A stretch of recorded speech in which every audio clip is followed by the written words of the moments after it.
કારણ કે આમ જોવા જઈએ ને તો અત્યારના યુવાનો પાસે બધું જ છે, બરાબર.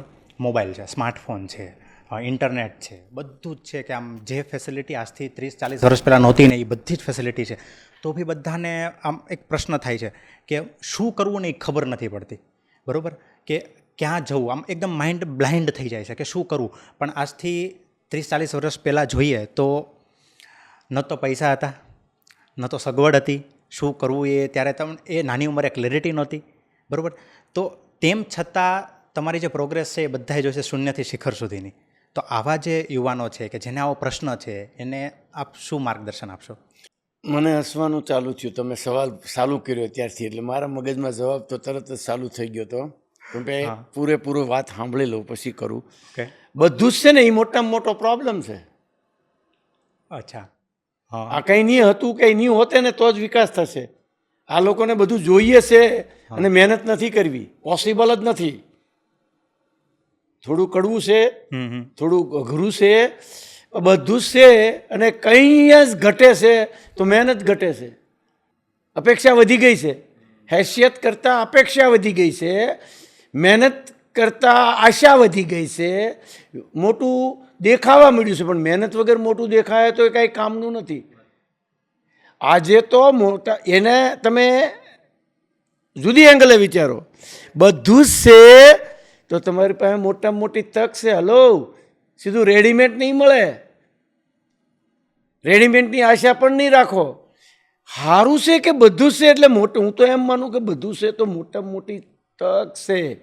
તમે 24/7 મહેનત મળો કરવા, વિચારવા મળો ને એક વિષય ગમતો પસંદ કરીને એની ઉપર ફોકસ કરો. નકર એક કોઈ વાત ના નહીં રહ્યો ને એક કોઈ મેળ ના નહીં રહ્યો. પણ એ એક્ઝેક્ટલી એ જ થાય છે કે છે ને આમ એક વસ્તુ ઉપર જે સ્ટીક રહેવું જોઈએ ને એ નથી રહેવાતું. આમ કહેવાય ને કે થોડાક દિવસ આ કરીએ, એમાં મન નથી લાગતું તો કે ચલો બદલી નાખીએ. આખું ઘણા કરિયર સ્વિચ કરી નાખતા હોય છે આવું, અને કોન્સ્ટન્ટલી કરતા હોય છે. આપણે બાળકો, નાના બાળકો રમતા હોય તે ઝાઝા રમકડા હોય એટલે એક કોઈમાં એ એન્જોય નથી કરતો. આપણે જોયું છે એને ઝાઝા રમકડા આવી ગયા એટલે ને એમ અત્યારે ઇન્સ્ટ્રુમેન્ટ, ન્યૂઝ, મોબાઈલ, ઇન્ટરનેટ, ફલાણી પોસ્ટ ને જે તમારી સોશિયલ મીડિયામાં બધું સોશિયલ મીડિયામાં આવતી હોય, દુનિયાભરનું જાણવા મળે છે. એ કોઈ રમકડેથી યંગસ્ટર રમી શકતો નથી, ડિપ્રેશનમાં જીવે છે અને ડિપ્રેશનમાં વયો જાય, સુસાઇડ તક પહોંચશે. એક લક્ષ્ય નક્કી કરશે તો જ એ મંજિલ સુધી પહોંચશે. નકર આમનામ જિંદગી વેડફાઈ જશે.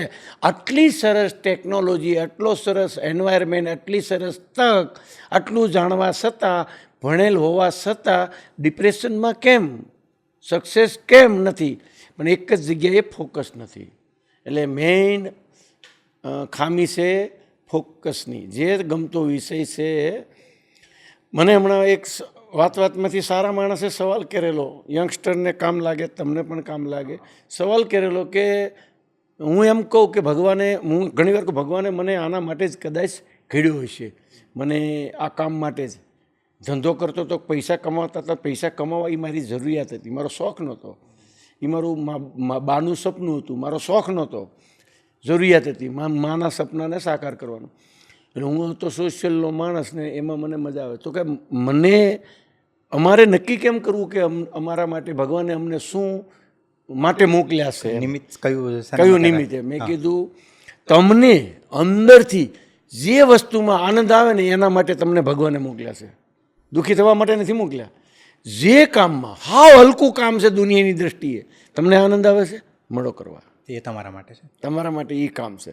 ગમે એટલું એલન મસ્ટ બની જાઓ તોય તમે હેપી નહીં રહ્યો જો તમે ગમતું કામ નહીં કરો. તો ગમતું કામ કરશો એટલે તમારે કોઈ વસ્તુ બધી બાય પ્રોડક્ટ મળશે, પૈસા મળશે, સિદ્ધિ મળશે, બધું જ મળશે. નાના નાના કામમાં પદ્મશ્રી મળેલા છે. આ દુનિયામાં નાના નાના માણસે કંઈ ને કંઈ એક માસ્ટરી PhD કરેલી છે, એક પ્રોડક્ટ બનાવી છે, એક મોનોપોલી કરી છે, એક રિસર્ચ કર્યું છે, એક સાયન્ટિસ્ટ તરીકે એ ઉભરી આવ્યો છે. નાનો નાનો ખેડૂત પણ. આપણે એક જ જગ્યાએ ફોકસ કરવો જોઈએ. તમને જેમાં ખુશી મળે છે એની પર ફોકસ કરો.